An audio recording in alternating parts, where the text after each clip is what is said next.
하나님께서 우리 성도님들 사랑하시고 늘 함께 하십니다. 그 하나님을 의지하시는 우리 모든 성도님 되시길 주의 이름으로 축복드립니다. 우리 사도행전을 보면서 더 많이 깨닫게 되는 것은요, 하나님께서 주시는 기회와 하나님이 주시는 그 은혜를 자신을 위해서만 사용하지 아니하고 다른 사람을 위해 섬겼던 자들이 하나님의 역사를 경험했다는 것입니다. 하나님의 구원의 역사에 쓰임을 받았습니다. 그래서 중요한 것은 바로 태도와 자세입니다. 이들은 자신들에게 주어지는 그 어려운 상황들을 걸림돌로 여기지 아니하고 오히려 디딤돌로 삼는 믿음의 사람들이었습니다. 우리는 어려움이 오면 이 모든 어려움이 걸림돌로만 생각이 되는데, 이 믿음의 사람들은 걸림돌로만 여기지 아니하고 그것을 오히려 디딤돌로 삼고 하나님의 일을 이루는 자들이었습니다. 이처럼 오늘 우리에게도 하나님의 사명을 생각하면서 믿음으로 살아가는 자세가 절실히 필요한 그러한 시대에 살고 있습니다. 그래서 최소한 우리에게 주신 상황 속에서 하나님의 뜻을 깨닫고 순종하고자 하는 태도가 필요합니다. 그래서 믿음의 방식을 갖는 것이 중요합니다. 오늘 말씀의 제목이 믿음의 방식을 가지십시오 라는 제목인데요, 오늘 여기 있는 한 분 한 분들마다 참으로 내가 살아가는 방식이 이 세상의 세태를 쫓는 세상의 방식이 아니라 하나님의 말씀을 쫓는 바로 믿음의 방식이 되시길 다시 한번 주의 여러분 축복드립니다. 사도 바울은 빌립보에서 데살로니가로 이동을 했습니다. 빌립보서에서 이미 하나님께서 그를 지진을 일으켜서 감옥에서 구출해낸 그러한 기적을 본인은 자신을 위해서만 사용하지 아니하고 이 기적을 통해서 간수와 그 가족 모두를 구원하는 바로 그러한 일들을 행했습니다. 그리고 빌립보 교회가 더욱 든든히 서는 것을 보고 이제 데살로니가로 왔습니다. 이 데살로니가는 그 당시 인구가 20만 명 정도 되는 아주 큰 도시입니다. 그리고 마케도니아의 중심 도시, 수도라고 말할 수 있는데요, 그래서 거기에 유대인들이 많이 살았습니다. 원래 유대인들의 회당이 보통 유대인들이 10명 정도, 성인 10명 정도 이상 있으면 회당 하나 정도가 세워지는데 거기에 많다 보니까 여러 회당이 있었어요. 그래서 오늘 본문에 보니까 그 중에 한 회당을 찾아가서 바울이 복음을 전합니다. 그런데 2절에 보니까요, 바울이 자기의 관례대로라는 이런 말씀이 있습니다. 자기의 관례대로. 여기 관례라는 단어가 원어에 보면은 습관이라든가 버릇이라든가 방식이란 그런 뜻입니다. 습관, 방식. 그러니까 바울의 습관대로, 바울의 방식대로 이런 뜻인데요, 그것은 바울이 어느 곳을 가든 무엇을 하든 먼저 기도처를 찾아서 기도로 시작했어요. 그리고 말씀을 전할 곳을 찾아 복음을 전파하는데 어려움이 있다 할지라도 하나님의 사명을 잘 감당하고자 하는 그런 자세, 바로 이것이 바울의 방식이에요. 항상 무엇을 하든 기도하며 하나님의 도움의 손길을 구하면서 시작하고, 그리고 어려움이 있을 때는 그 어려움을 피하는 것이 아니라 어려움을 돌파해 나가는 그런 것이 바로 사도 바울의 방식이었어요. 바로 이것이 믿음의 방식입니다. 이 사람의 습관과 사고방식이 그 사람의 됨됨이를 이야기해 주죠. 그렇죠? 그래서 기도의 습관을 가진 사람, 또 섬김의 습관을 가진 사람, 또 생각이 항상 감사와 또 긍정적인 사고로 있는 그런 사람들 보면 참 저런 사람이 참 여러 가지 본받을 만하다, 우리가 이렇게 이야기를 합니다. 근데 이런 분도 있죠. 음주 습관 있는 분은 그래요. 내가 평상시는 괜찮은데 음주만 하면 이런 분이라고 이러는데 그게 본 모습이에요. 음주를 하는 것이 본 모습이에요. 누구보다도 역경을 많이 겪었던 헬렌 켈러 여사, 우리가 너무나 잘 아시잖아요. 우리가 사실 눈만 안 보여도 한쪽 눈의 시력만 사실 저하가 돼도 참 불편하고 걱정이 되는데, 이 시력 모두를 잃어버릴 뿐만 아니라 청각을 잃어버리고 말도 못하고 이런 모든 아주 뭐라 그럴까요? 희망이라고 찾아볼 수 없는 그 상황에서 이분은 희망을 보았어요. 이 하나님의 함께 하심을 본 거예요. 이게 믿음의 사고죠. 그래서 이분이 이렇게 고백을 했습니다.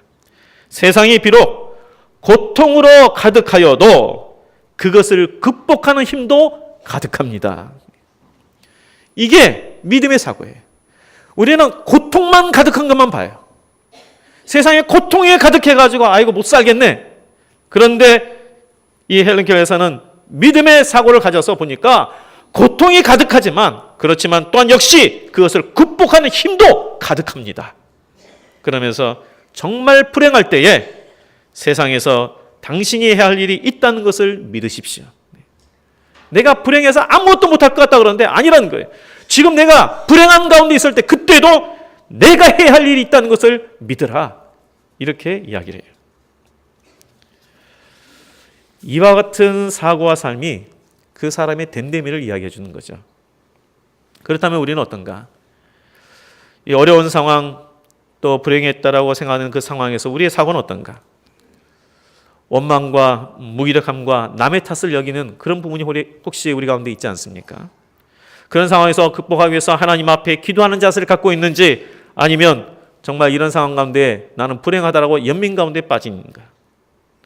내가 어떤 습관과 사고 방식을 갖느냐가 참 중요합니다.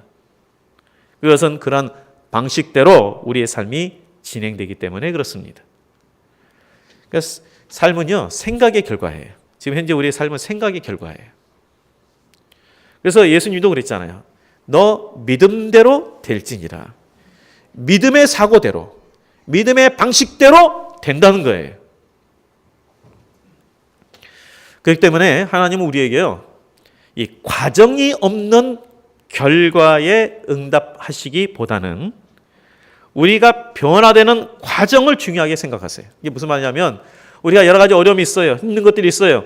하나님 아버지 이 모든 어려움에서 건져주세요 할 때 하나님 물론 건져주시지만 하나님께서 관심을 두는 것은 이 문제 해결에 관심을 두는 것이 아니라 우리가 문제 앞에 직면했을 때 이것에 극복해 나아가는 그런 자세, 하나님을 의지하는 그 자세, 이러한 성숙된 우리의 과정, 이 부분을 더 중요하게 생각하신다는 거예요.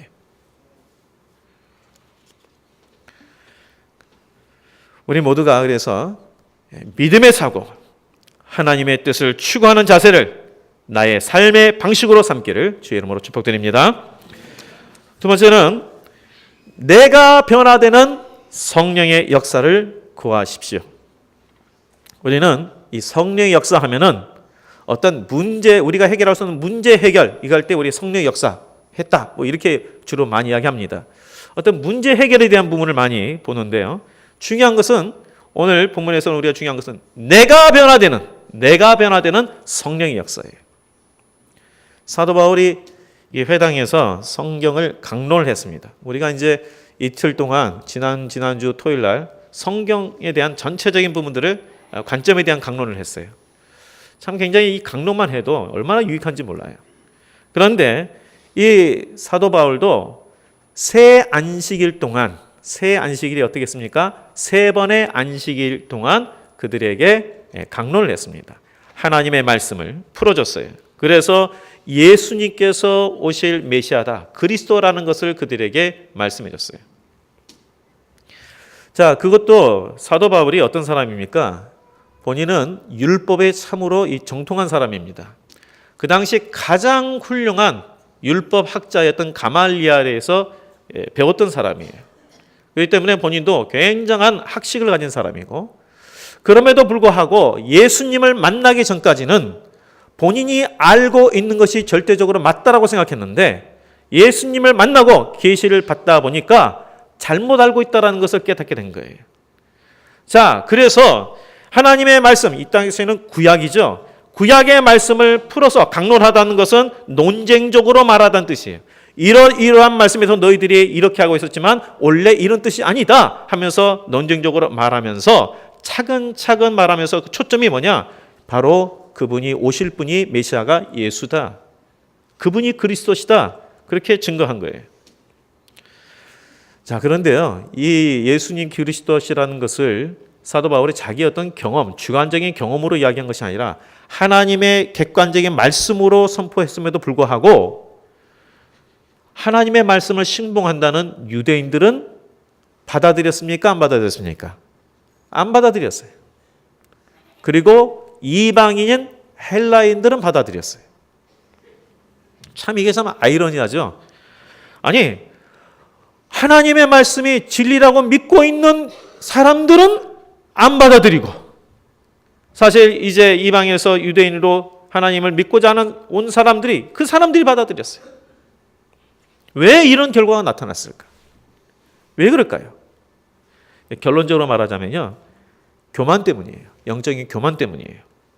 이 교만이 내가 변화되지 못하게 만든 거예요. 내가 변화되지 못하게 만들어요. 교만이. 예수님께서 그 말씀을 전파하시고 병든 자를 고쳐주시고 하나님 나라에 대해서 증거하실 때에 서기관들과 율법학자들에 대해서 너희들이 성경을 잘못 오해했도다라고 말씀하신 부분이 있어서요. 고쳐주셨어요.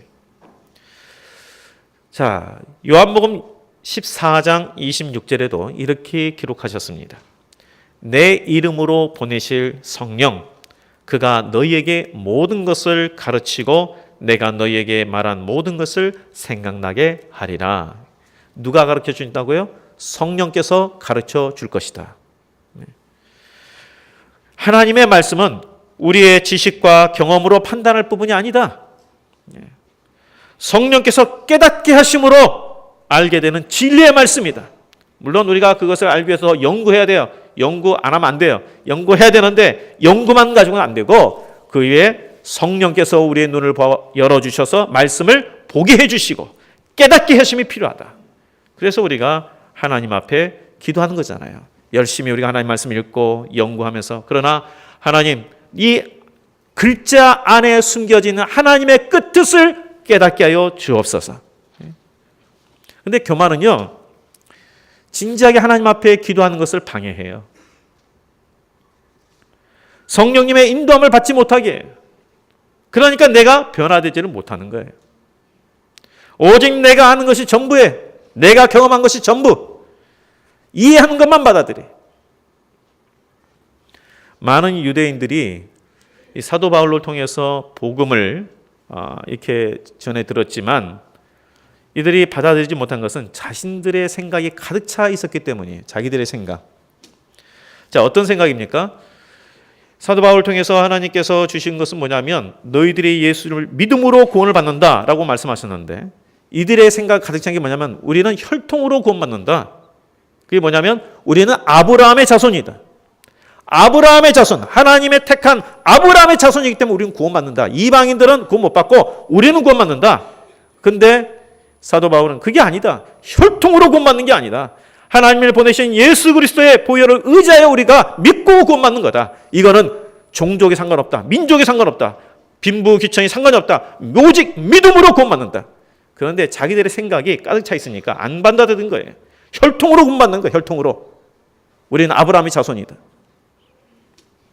내 생각이 가득 차 있으니까. 그런 민족적인 교만이 가득 차 있으니 하나님의 말씀을 제대로 듣지 못하는 거예요. 그러나 헬라인들은 사도 바울의 성경 강해를 통해 설득됐습니다.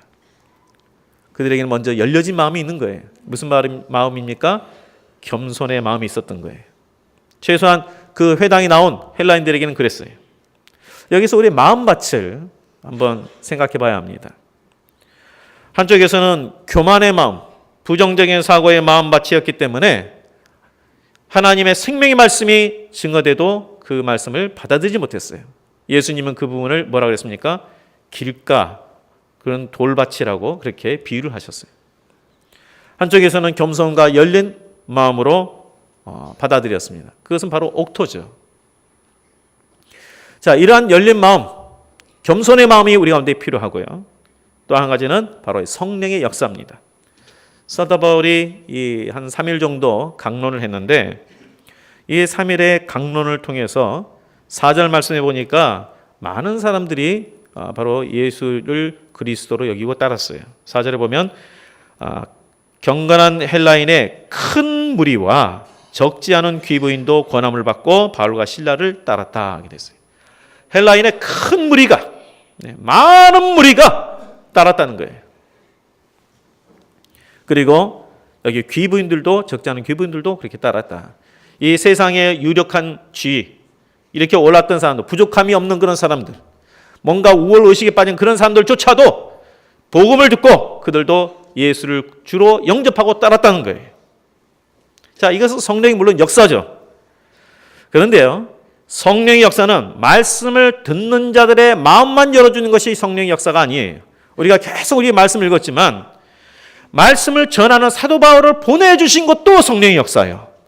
이 말씀을 전하는 사도 바울을 준비시키는 모든 과정이 성령의 역사예요. 우리는 항상 이 과정, 준비 이걸 빼버리고 결과만 보는데 이게 아니에요. 어떠한 결과가 이루어지기까지 하나님께서 우리를 준비시켜 주시고 인도하신 그 모든 과정이 있어요. 이것까지가 성령의 역사예요. 그렇기 때문에 상대방만 변화시키기를 기도하시면 안 돼요. 내가 변화되지 않고 상대방을 변화시키려는 것은 성령의 역사가 아니에요. 우리 생각해 보세요. 평생 같이 살아도 배우자나 자녀들에게 좋은 영향을 끼치지 못하고 살아가는 사람이 얼마나 많습니까? 직장 안에서도 동료들에게 좋은 영향을 끼치지 못하고 그냥 지나가는 경우도 참 많습니다. 왜 그렇습니까? 물론 하나님의 연단과 계획 가운데 더디 응답되는 경우도 있지만 내가 변화되지 아니하고 상대방만 변화시키려 하기 때문에 그렇습니다. 예전에 그 프로그램 가운데에 이런 게 있었죠. 우리 아이들이 달라졌어요. 혹시 보셨습니까? 예전에 한번 본 적 있는데 우리 아이들이 달라졌어요. 애들이 막 떼를 쓰고 막 그냥 말 안 듣고 아주 그냥 막 쥐어받고 싶은 그런 애들이 있는데 그걸 갖다가 한번 이제 전문가, 그 당시 이제 전문가가 이제 신혜원이라는 분이 이제 전문가인데 오셔서 근데 결과적으로는 한 일주일만 지나면 다 해결되더라고요. 뭘 말하는지 아세요? 자, 이 부모들이 자기 자녀를 사랑 안 할까요? 다 사랑합니다. 사랑해요. 잘 되기를 원해요. 근데 뭐가 문제냐면 문제 부모는 있어도 문제 아이는 없다. 이걸 몰라요. 문제 부모는 있어도 문제 아이는 없어요. 그래서 결국 왜 이런 일이 벌어졌느냐? 애착관계에 문제가 있어서 벌어지기도 하고 일관성이 없기 때문에 벌어지기도 하고 그리고 이 아이들에게 있어서 그때를 임기응변으로 넘어가기 위해서 뭐 거짓 약속을 남발한다든가 뭐 이런 부분들 그러니까 결국은 어떤 준비되지 아니한 부분들이 있었기 때문에 그랬던 거예요. 그래서 결국 엄마가 변하니까 애가 변하는 거예요. 이때까지 애가 변하기를 그렇게 바랐는데 결과는 뭐였냐면 엄마가 변하니까 애가 변하더라고요. 우리가 기도할 때에 그런 기도 참 많아요. 하나님 저 인간 변화시켜 주시옵소서. 저 인간 회개하여 주옵소서. 근데 자기가 우리 아이들을 사랑하는 마음에서 그를 위해서 그렇게 기도하고 아이들 하나님 잘 되게 해주세요. 정말 이렇게 기도하잖아요. 근데 물론 당연히 기도해야 되는데 뿐만 아니라 지금 현재 우리 아이가 달라졌어요처럼 내 자신이 변화되는 게 그 안에 포함이 돼야죠. 내 자신이 변화되는 게. 그 아이의 눈높이를 맞추고 애착관계를 형성하고 그리고 그 아이를 위해서 어떻게 해야 될 것인가 이걸 우리가 배우면서 기도해야죠. 내가 변하면 바뀌는 거예요. 그렇기 때문에 우리가 성령의 역사면 어떤 문제 해결, 다른 사람의 변화되는 것 이것만 보지 마시고 내가 하나님 안에서 하나님의 뜻 가운데 순종하며 살아가는 내가 되도록 간구하는 것. 그러면서 거기에 성령의 역사가 나타나는 거예요.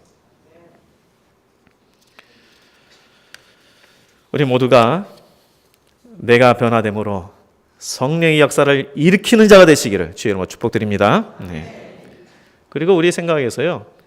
부정적인 생각을 제거해야 하셔야 돼요. 부정적인 생각. 하나님께서 싫어하시는 참 그 여러 가지가 있는데 이걸 뭉뚱그려 하나 말하자면 부정적인 생각이에요. 여기 이제 교만도 다 포함되어 있고요. 이 부정적인 생각을 하나님 참 싫어하세요.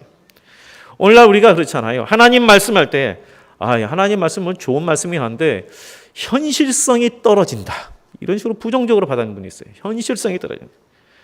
말씀대로 사는 건 물론 당연히 어렵죠. 어느 시대는 안 그랬을까요?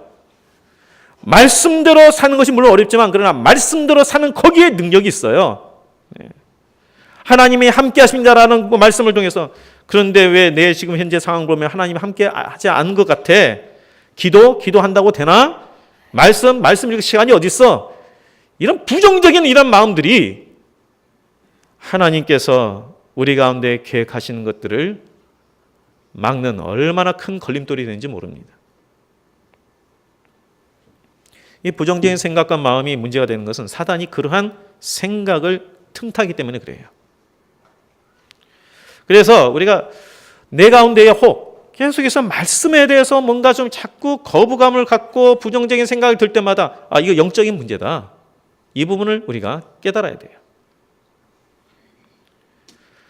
오늘 본문에 보면요, 주목할 것은 그 사도 바울과 그 일행들에 대한 이 박해하는 유대인들의 고소 내용을 보면 종교적인 내용이 아니에요. 이들을 보면 정치적인 내용이에요. 그래서 지금 이들이 고소하는 내용을 보면 7절에 이렇게 기록이 되어 있어요. 야손이 그들을 맞아 들였도다. 이 사람들이 다 가이사의 명을 거역하여 말하되, 가이사의 명을 거역하여 말했다. 좀 신앙적인 말씀 강론을 했는데 뭐라고 지금 현재 고소하냐면 지금 황제의 명을 거역하면서 말했다는 거예요. 그러니까 뭐냐면 정치적으로 지금 현재 고소를 한 거예요. 예수님도 마찬가지였어요. 예수님도 그 당시 종교적인 처형은요, 돌팔매질입니다. 근데 예수님을 따르는 무리가 많으니까 돌팔매질은 못하겠거든요. 그러니까 어떻게 해요? 정치적인 고소를 통해 십자가형으로 죽이게 한 거예요. 자, 이것을 보면은 사단의 권세가 세상 권력을 이용하여 방해하고 있다는 것을 상징적으로 보여줘요. 그리고 부정적인 사고는 쉽게 우리가 또한 사단에 이용당하는 것도 보여주고 있습니다. 자, 이 유대인들이요, 이렇게 부정적인 생각이 부정적인 행위까지 나오는데 5절에 보면 이렇게 돼 있어요. 유대인들은 시기하여 저자의 어떤 불량한 사람들을 데리고 떼를 지어 소동하게 했다 그랬어요.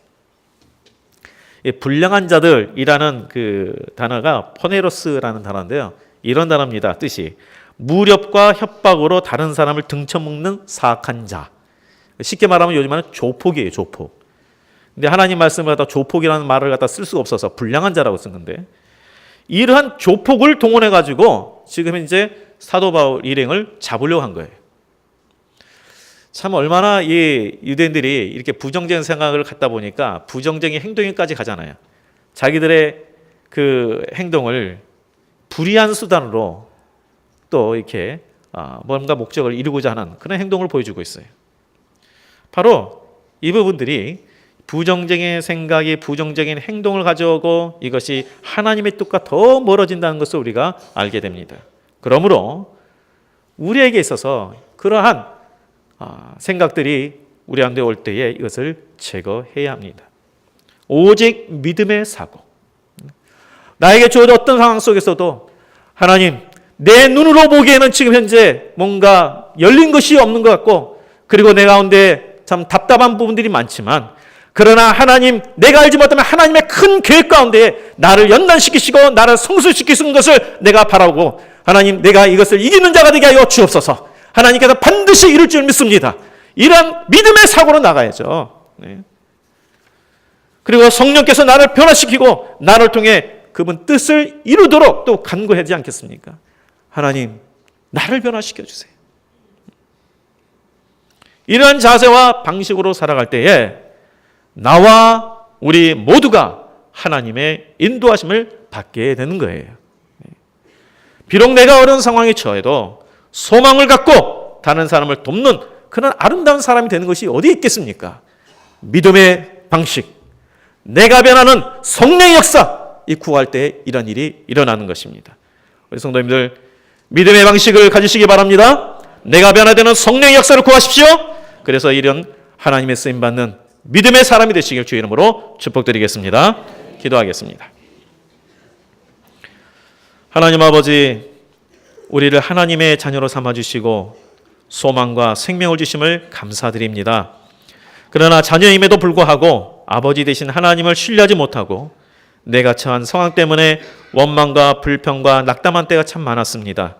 이제 내가 변화되게 하여 주시고 오직 하나님 의지하고 믿음으로 나아가는 우리의 삶이 되게 하여 주시옵시며, 그래서 우리를 통하여 우리의 가정이 변화되게 하여 주시고 우리 직장이 변화되게 하여 주시옵시고 우리 모든 생업터가 변화되는 역사를 허락하여 주시옵소서. 더불어 하나님 우리의 눈을 열어 모든 상황 속에서 함께 하시는 하나님을 바라보게 하여 주셔서 흔들림 없는 믿음이 되게 하여 주시옵시고 아버지 하나님 회복의 역사, 믿음의 역사 우리 모두가 경험케 하여 주옵소서. 예수님 이름으로 기도합나이다. 아멘.